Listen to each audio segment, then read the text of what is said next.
House of Representatives approved a massive federal spending package last week, which repeals the pro-life Protect Life rule. The massive $1.3 trillion spending package would fund the vast majority of the federal government next fiscal year. But pro-life groups warn this legislation repeals the Protect Life rule, which protects taxpayers from funding abortion via abortion businesses via Title X dollars. There is also concern it would erase crucial conscience protections. Joining us now via Skype for pro-life analysis on the spending package is Christensen, Policy Director for the Susan B. Anthony List. Autumn, what should pro-lifers know about the spending package House Democrats passed last week? Well, this is a really clear picture into what we can expect in a Biden presidency. The bill lays out the kind of abortion extremism that we are so concerned about.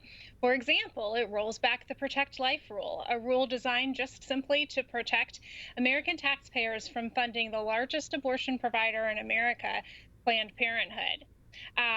As we look forward to what will happen next in the Senate, we think about the pro-life Senate and the pro-life president. And it's only because of that Senate and that presidency that we believe that we will be able to defeat these abortion extremist positions, and we'll be able to prevent the rollback of pro-life policies, because the president himself has said that he would veto any bill that rolls back pro-life policies in his administration.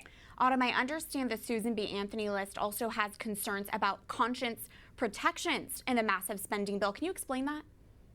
Sure, yes. Conscience protections are so very essential. And one of those conscience protections is called the Weldon Amendment. And this amendment protects Americans and American entities from having to promote, perform, participate in abortion. Unfortunately, the Obama-Biden presidency and administration did not enforce the Weldon Amendment.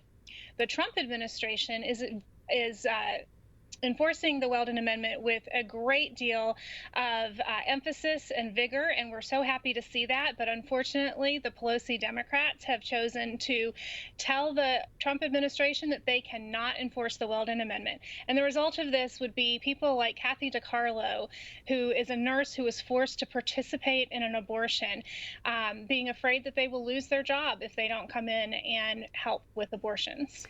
Autumn, is the Hyde Amendment at risk? I know there's been pressure to repeal that pro-life amendment as well. Yes, absolutely. There is so much interest on the part of the abortion industry to get their hands on taxpayer dollars. The Hyde Amendment prevents funding for abortion and programs like Medicaid.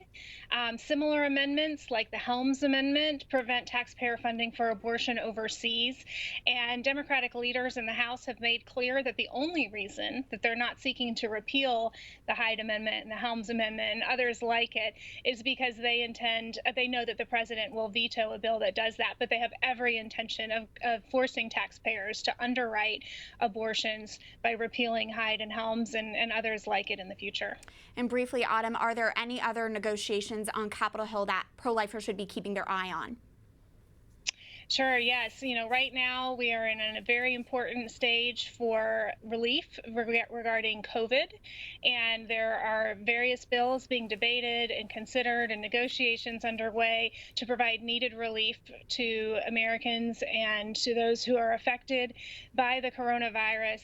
And we know that there are efforts underway to sneak abortion funding into those bills and to further promote chemical abortion online and through the mail. So we are just working around the clock looking at that legislation as it's proposed and making sure that nothing is slipped in to harm the lives of unborn children.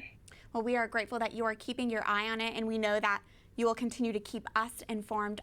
Christensen, Policy Director for the Susan B. Anthony List, thank you.